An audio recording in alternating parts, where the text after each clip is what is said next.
moving on to something that's a little closer to home, at least from what we ate tonight, and that is this Mediterranean diet. So this is another interesting diet that really surfaced in the 60s. And what happened in the 60s was epidemiologists noticed that in southern Italy there was almost no heart disease. And so they wanted to look at what was it about a southern Italian diet that might be protective. And so I would emphasize that the so-called Mediterranean diet is really no single specific diet. It's just basically this conglomeration of stuff that you generally find around the Mediterranean. So there was a high consumption of olive oil, a lot of these sort of whole vegetables, so vegetables with the skin on, legumes, so kind of contrary to this whole anti-legume thing from Dr. Swank, but a lot of legumes and beans, whole grains. Very important that it be grains that have not been processed and denuded of all their nutritional value. But whole grains, fruits, and nuts. So moderate fish consumption was seen in this southern Italian region.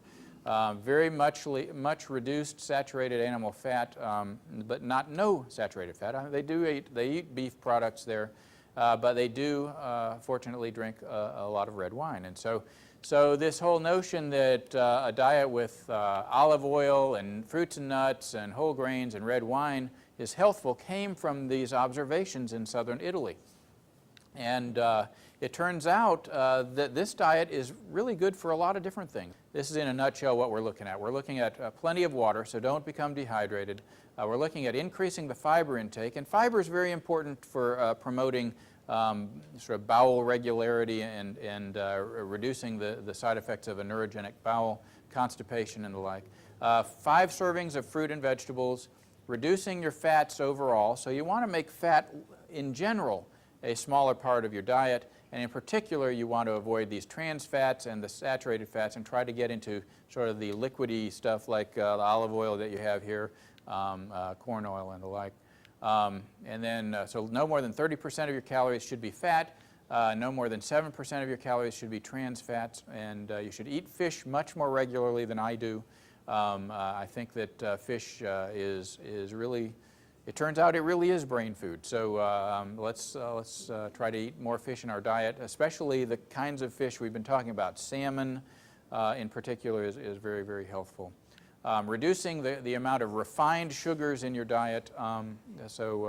These, sort of our traditional table sugar, we need to get that out of our diet. Fish oil, 1 to 2 grams a day, typically whole grain, and then just kind of vis-a-vis alcohol and caffeine.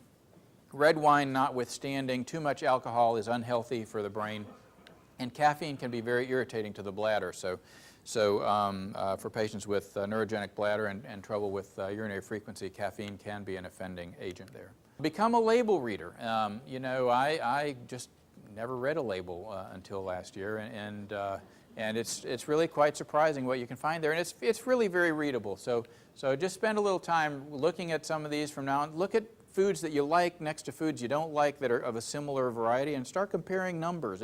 Sometimes I think you'll be really quite surprised at how many calories one has versus the other. You can see that it talks about fat grams total, and it splits it out into the saturated fat and the trans fat, so you can really see how much of the bad fat you're taking. It talks about sodium and cholesterol and a variety of dietary fiber grams and that kind of thing. So for those of you who have done sort of calorie counting and fat gram counting, this is familiar territory, but for people like me who've never done it, it was really kind of an eye-opener to look at what we're putting in our mouth and what it actually includes. We've kind of covered some of these. We talked about zinc. We talked briefly about the antioxidant vitamins.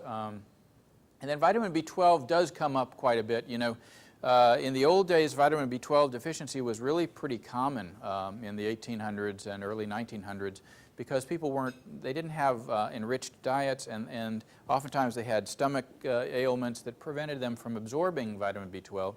And so we saw a lot of weird neurologic stuff that really mimics MS. And the syndrome of vitamin B12 deficiency is very similar to what you see in MS. Spasticity, numbness, trouble walking, memory problems, neurogenic bladder, neurogenic bowel. These are all classic signs of vitamin B12 deficiency.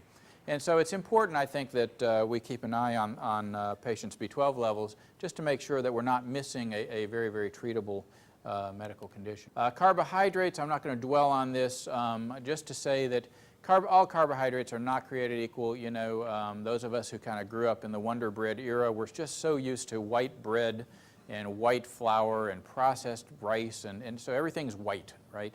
But in truth, this is really a very unhealthy diet.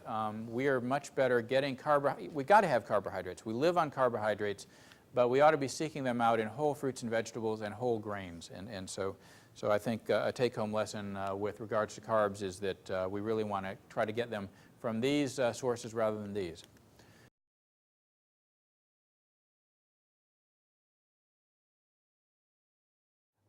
For a time there, it seemed like every week someone was bringing me this internet article about NutraSweet causing MS. Have you all been fed that by friends on the internet? And so I thought I'd just spend 2 seconds talking to you about this. The artificial sweeteners, many of us live off of these. NutraSweet, which is aspartame, it was actually invented by accident. A chemist was trying to actually find an ulcer drug. And one of the byproducts of the drug for treating ulcers, he landed on his hand, and I don't know why he licked his hand, you know, but he licked his hand and it was sweet, and so the guy probably a gazillionaire now, but he discovered NutraSweet in I think the 60s. Turns out, you know, the internet stuff that you'll read says that it's converted into formaldehyde, methanol and formaldehyde, and it turns out that's true. I thought it wasn't true, but it is true. But the levels of that stuff are not high enough to really do anything. Our body can handle it, and there's absolutely no substance to the notion that aspartame causes MS. It does cause headaches, and I've seen this in a number of patients. We treat a lot of migraine in our practice, and people who are kind of hooked on Diet Cokes and other NutraSweet containing products do tend to have a lot of headaches, and sometimes you'll see dizziness also, but it does not cause MS.